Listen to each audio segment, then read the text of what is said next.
성경에 보면 믿음의 사람들의 이야기와 역사가 많이 나타나는데 우리가 볼 때는 이것이 하나님의 은혜구나라고 생각하는 경우도 참 많이 있습니다. 어떻게 보면 비합리적이기도 하고 시대 상황에 맞지 않는 것 같기도 하고 오늘날 관점에서 보면 좀 이해가 되지 않는 부분들이 참 많이 있습니다. 또 한편으로 믿음으로 살아가는데 이 사람들에게 왜 어려운 일들이 일어나게 될까 생각을 하게 되는 것이죠. 그러나 하나님께서 성경을 통해서 우리의 구속을 위해서 계획을 세우신 것과 또 역사를 주관하신 것을 보여주셨다는 사실을 우리가 인식을 한다면 성경에 기록된 모든 것들은 우리를 위함이라는 것이죠. 우리에게 귀감이 되기도 하고 또 도전이 되기도 하고 하나님의 그 역사 속에서 일하시는 것을 보여주는 것이기 때문에 우리가 단순히 이해하고 보는 것이 아니라 믿음의 눈으로 볼 필요가 있는 것입니다. 세상의 위인전처럼 좋은 이야기, 그럴듯한 이야기만 써 있으면 좋을 텐데 본받게 하기 위해서는 왜 어떻게 보면 추하고 인간의 그 깊은 내면의 죄악을 보여주는 모습도 있는가?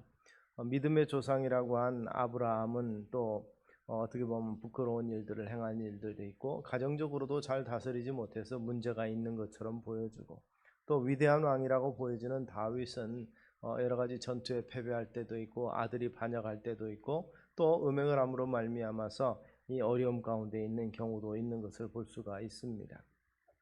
다양한 사람들의 이야기들이 있습니다. 유대한 선지자 엘리야도 좌절과 낭만 가운데 있었던 모습도 보여주는데 그것이 그들의 단점을 보이는 것이 아니라 그런 상황을 통해서도 일하시는 하나님과 하나님의 계획을 보여주기 때문에 우리에게 유익이 되고 은혜가 되는 줄을 믿으시기 바랍니다.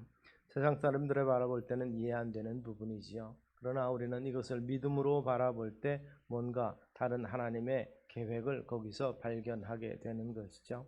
오늘 야곱의 이야기도 그와 같습니다. 믿음의 조상으로 아브라함과 이삭과 야곱, 이스라엘에게서는 가장 위대한 조상들이긴 한데 야곱은 사실은 이스라엘로 변화되기 전까지는 그렇게 드러날 만한 믿음의 모습이 별로 나타나지 않는 것을 볼 수가 있습니다. 그러나 야곱의 생애를 통해서 보면 그의 믿음이 한 걸음 한 걸음 순수하고 성장되는 모습을 볼 수가 있는 것을 우리가 발견하게 됩니다.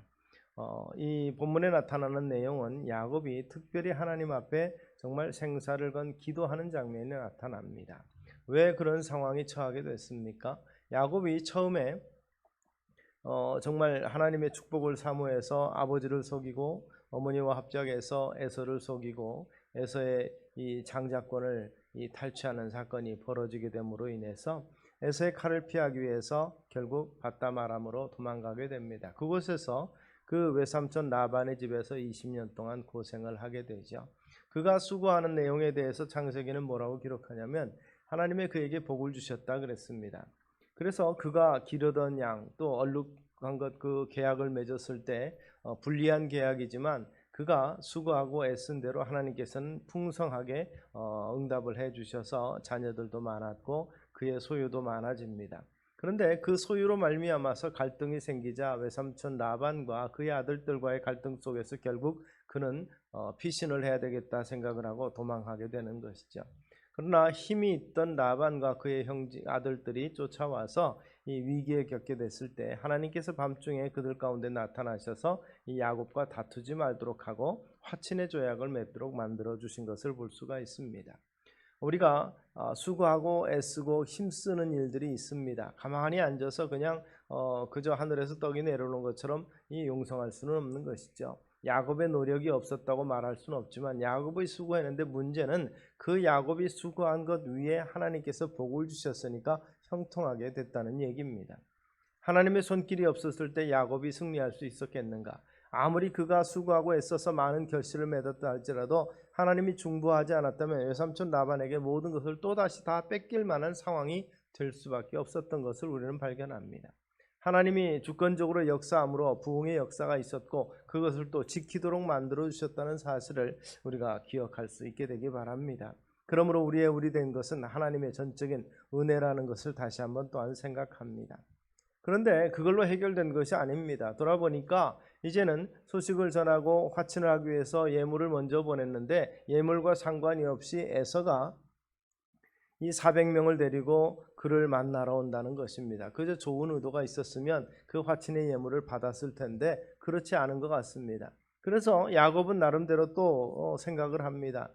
그래서 그의 모든 소유를 두 대로 나눠서 가장 소중한 것은 뒤쪽으로, 그것도 한번 이렇게 에서가 치면은 잃어버릴 것 같은 것들은 앞으로 해서 이렇게 나름대로 전략을 짰는데 그거 가지고 이 마음의 불안이 가시지 않는 것 같습니다. 그래서 그는 기도하기 시작합니다.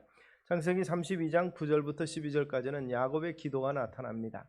하나님께서 내가 외삼촌 집으로 갈 때 나에게 나타나셔서 약속한 말씀이 있지 않습니까? 다시 돌아올 때까지 지켜주시겠다고 약속하셨고, 그리고 내 시로 바다에 셀 수 없는 모래같이 많게 하리라 하셨으니까 이제 그 약속을 믿고 구하오니 긍휼히 여겨주셔서 나로 위기를 벗어나게 하소서 기도를 하는 것입니다. 그런데 형에게 예물을 보내고 준비를 하고 기도했는데도 부족하니까 어떻습니까? 다 야복나루에서 가족들을 다 보내고 혼자 남았다 이렇게 말합니다. 혼자 남았다. 할 수 있는 노력은 다 했습니다. 뭐 두 대로 나누기도 하고 다시 형에게 예물을 보내서 그 예물 이게 누구 거냐 대답하면 대답하기를 주의 종 야곱의 것이요 자기 주 에서에게로 보내는 예물이오며 야곱도 우리 뒤에 있나이다. 그래서 에서 앞에서 그 형의 축복권을 가진 자기이지만 그러나 스스로 낮춰서 주의 종 야곱의 것이라, 에서의 종 야곱의 것이라고 자기를 낮추는 모습으로 이렇게 포장을 했지만 그러나 불안감은 어쩔 수 없습니다. 그래서 다 보내놓고 그 두려운 마음 때문에 혼자 남았다 그랬습니다. 여러분, 여기서 우리가 볼 수 있는 것은 이 혼자 남았다는 것에 중요한 의미가 있습니다. 노력하고 해도 떨칠 수 없는 그 두려움에 있어서 결국 야곱은 혼자 남아서 기도하기로 작정한 것입니다. 사람이 어려움이 있을 때 하나님께서는 우리에게 혼자 있을 기회를 주시는 줄로 믿으시기 바랍니다. 그 기회를 가지라는 것입니다. 그 기회의 결과, 혼자 있는 기회를 통해서 우리는 무엇을 얻을 수 있습니까? 야곱은 새로운 삶의 변화를 얻었고 하나님을 만났고 문제가 해결됐던 것을 우리는 발견하게 됩니다. 그간 수없이 노력하고 20년 동안 애써서 지켜오고자 했던 그것들보다 더 중요한 의미 있는 만남이 그 밤에 이루어졌던 것을 기억하실 수 있게 되기를 바랍니다. 밤에 일어나 두 아내와 두 여종과 11 아들을 인도하여 야복나루를 건너게 했다는 것입니다. 그들을 인도하여 시내를 건너가게 하고 그 소유도 다 건너갔는데 홀로 남았습니다. 박윤선 박사님은 주석을 통해서 이것은 그가 기도하고자 했고 하나님께서 그를 만나기 위함이었다. 그래서 그에게 이런 기회를 주셨다고 말씀합니다. 그리고 그 전까지의 기도가 하나님께서 도와주시면 좋겠습니다, 약속대로 지켜주십시오 한 정도의 수준의 기도였다면 이제의 기도는 좀 달랐다는 것입니다. 도와주시면 좋겠습니다가 아니라 반드시 도와주셔야만 합니다라는 간절한 기도가 거기 있었다는 것이죠. 이 부분에 대해서 호세아는 이렇게 말합니다. 호세아 12장 3절 4절에 보니까 야곱은 모태에서 그의 형의 발 뒤꿈치를 잡았고 또 힘으로는 하나님과 겨루되 천사와 겨루어 이기고 울며 그에게 간구하였다. 야곱의 원래 이름은 발 뒤꿈치를 잡은 자였다는 의미가 있습니다.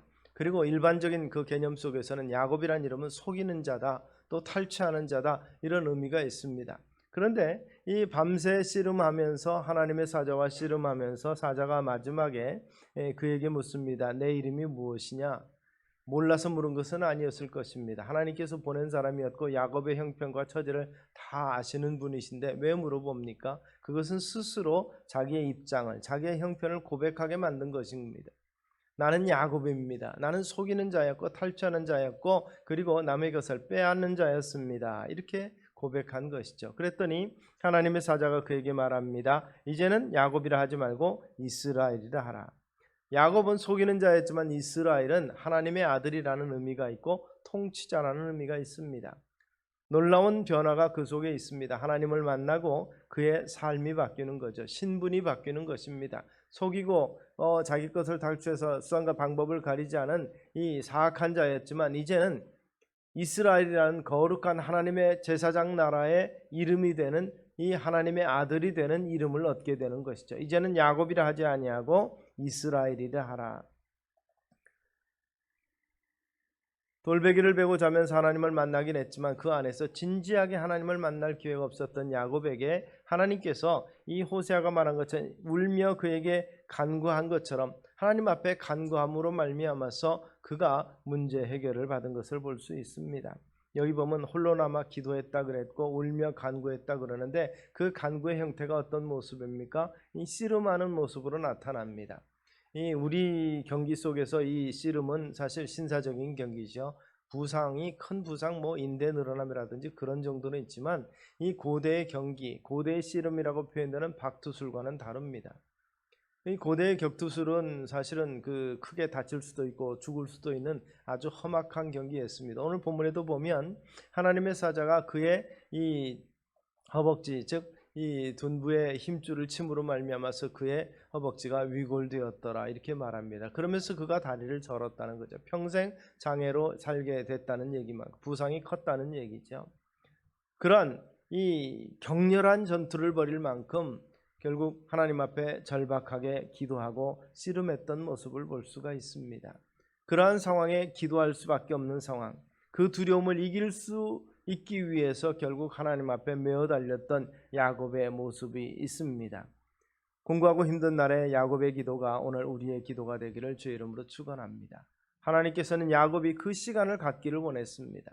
하나님 앞에 나아오기를 원했고 야곱은 결국 고백합니다. 내가 하나님을 만났다. 그 전까지 하나님께서 그와 함께 하셨지만 나의 하나님이 아니요 아버지의 하나님이요 아브라함의 하나님이요 이삭의 하나님인데 이제는 나 야곱의 하나님, 이제는 이스라엘의 하나님으로 하나님을 만났습니다. 그러나 그 하나님을 얼굴로 배웠지만 죽지 않았다, 살았다라고 그가 고백하고 있는 것입니다. 간구하는 시간에 하나님을 만나고 그리고 하나님의 뜻을 깨닫게 되는 것이죠. 그를 향한 하나님의 계획, 그 말했던 밤하늘의 별과 같은 후손을 허락하겠다는 하나님의 약속이 여기서 끊어지지 아니할 것이라는 확신을 가졌기에 그는 부르짖었고 응답을 받았다는 사실을 우리가 기억할 수 있게 되기를 바랍니다. 우리 삶에도 밤과 같은 때가 있습니다. 절망스럽고 고통스러운 상황이 있을 수 있습니다. 아무도 도와줄 수 없는 밤이 분명히 있을 수 있다는 것이죠. 그때 오늘 야곱의 씨름과 같은 기도가 우리의 기도의 시간이 되시기를 주의 이름으로 축원합니다. 응답될 때까지 포기하지 아니하고 참으로 나를 축복하기까지 놓지 아니하겠다고 간절하게 사모하며 기도했던 야곱의 모습처럼 하나님 앞에 이렇게 간구하는 우리 모습 되기를 바랍니다. 누가복음 18장에 보니까 우리 주님께서 비유로 교만하고 이 방자한 재판장과 한 과부의 예를 들면서 이렇게 말씀하십니다. 주께서 또 이르시되 불의한 재판장이 말한 것을 들으라. 하물며 하나님께서 그 밤낮 부르짖는 택하신 자들의 원한을 풀어주지 아니하시겠느냐. 그들에게 오래 참으시겠느냐. 내가 너희에게 이르노니 속히 그 원한을 풀어주시리라. 그러나 인자가 올 때 세상에서 믿음을 보겠느냐 하시니라. 그 불의한 재판장은 귀찮아서라도 들었는데 하나님께서 부르짖는 자기 백성들의 음성에 귀를 기울이시지 않겠느냐. 반드시 들어주시고 은혜 베푸신다는 약속의 말씀이 이 속에 있다는 것을 기억하시기 바랍니다. 이 같은 홀로 있는 시간, 기도의 시간, 씨름하듯 간절히 간구한 이 야곱에게 새 이름이 주어집니다. 이스라엘이라는 새 이름이 주어졌고 하나님을 보게 되었고 그리고 문제가 해결이 됩니다. 에서가 달려와서 그를 맞이하고 안고 목을 어긋맞추며 그와 입맞추고 서로 우니라. 형제간의 감격의 화해의 상봉이 어떻게 나타납니까? 야곱이 밤새 씨름하는 그 시간에 하나님께서는 에서의 마음을 녹여주신 것을 볼 수 있습니다. 복수하기 위해서 칼로 무기로 준비하고 온 그를 평화의 사자로 맞이하게 만들어 주셨고 야곱의 보호자로 자처하게 만들어 주신 것이 하나님의 역사라는 것을 우리가 기억하시기를 바랍니다. 예물로서 감정 풀려고 노력했지만 그러나 해결되지 아니한 것을 하나님께서는 그 마음을 주장하셔서 에서의 마음을 어루만지심으로 참으로 20여 년의 맺힌 분노를 풀어주셨던 것을 볼 수가 있는 것입니다. 이것은 야곱의 변화를 통해서 주어진 것이라는 것을 믿으시기 바랍니다. 야곱이 변해서 이스라엘로 되는 하나님의 은혜가 주어지니까 에서가 변해서 화평하는 자가 됐던 것을 볼 수가 있습니다. 주위 사람도 변화되고 환경도 변화되는 것입니다. 그래서 우리가 분이엘을 외칠 수가 있습니다. 하나님을 만났다, 하나님의 응답을 들었다는 것이죠. 그러면서 성경은 그렇게 말합니다. 지날 때에 해가 돋았더라. 밤새도록 수고하고 있지만 이제는 태양이 빛납니다. 화해의 순간이 다가오고 화목의 순간이 다가오며 그에게 보호자가 생깁니다. 하나님 외에도 하나님의 보내신 사자로서 에서가 그를 보호하며 그와 함께하는 모습이 나타나는 것을 우리가 볼 수가 있습니다. 곤고하고 힘든 날에 인생의 여정에서 실패한 것 같은 그때에도 하나님은 결코 우리를 버리시지 않는다는 사실을 기억하면서 하나님 앞에 홀로 설 수 있는 저와 여러분 되시기를 소원합니다. 그래서 우리의 삶이 변화가 되고 우리의 마음과 생각이 변화가 될 때 하나님께서는 우리의 문제도 해결시켜 주시는 줄로 믿으시기 바랍니다. 곤고한 날, 참으로 두려운 날에 기도할 때 기도의 시기인 것을 우리가 기억하고 하나님 앞에 홀로 나와서 씨름하듯 기도하며 응답받을 때까지 기도한 이 야곱의 본을 보는 우리의 모습 되기를 소명합니다. 특별히 우리의 믿음의 선진들은 부활절을 40일 앞두고 사순절이라는 절기를 통해서 하나님의 그 보내신 귀한 이 메시아 예수 그리스도의 십자가의 고난을 기억하면서 경건과 거룩과 기도의 시간을 갖기를 원했던 것을 볼 수 있습니다. 오늘 우리도 교회력으로 셋째 주일로 보내고 있습니다. 이번 사순절 기간 동안에 참으로 우리의 삶은 힘들고 어렵습니다. 경기가 좋지 않아서 생존의 위협까지도 있고 이 두려워서 이 코로나19로 인해서 여러 가지 이 문제가 생기고 있고 마음에 평안이 없습니다. 이때 우리 하나님 앞에 기도할 때인 줄로 믿고 엎드려서 하나님의 해결책을 받을 수 있는 우리가 되기를 주의 이름으로 축원합니다. 우리 한국교회를 들어 쓰시고자 하시는 하나님께서 정말 이번 기회를 통해서 우리가 정금같이 나오는 기회로 주실 것입니다. 우리로 하여금 담대하게 승리할 수 있는 힘을 주실 줄을 믿습니다. 하나님을 만나시고 음성을 들으시고 하나님의 강력하게 하시는 능력을 체험하시는 사순절 기간 되시기를 주의 이름으로 축원합니다. 기도하겠습니다. 살아계신 아버지 하나님, 참으로 간절한 기도를 통해서 기도할 때를 바로 찾음으로 말미암아서 우리 하나님 앞에 엎드려서 하나님의 음성을 듣고 하나님을 만나며 문제가 해결된 우리 야곱을 바라보며 우리의 믿음의 경험 또한 이와 같게 되게 하여 주시옵소서. 약속의 말씀을 믿고 나아가게 하시고 하나님의 도우시는 그 능력을 체험함으로 믿음으로 승리하는 저들이 되기를 소망하옵고 예수님 이름으로 기도드리옵나이다. 아멘.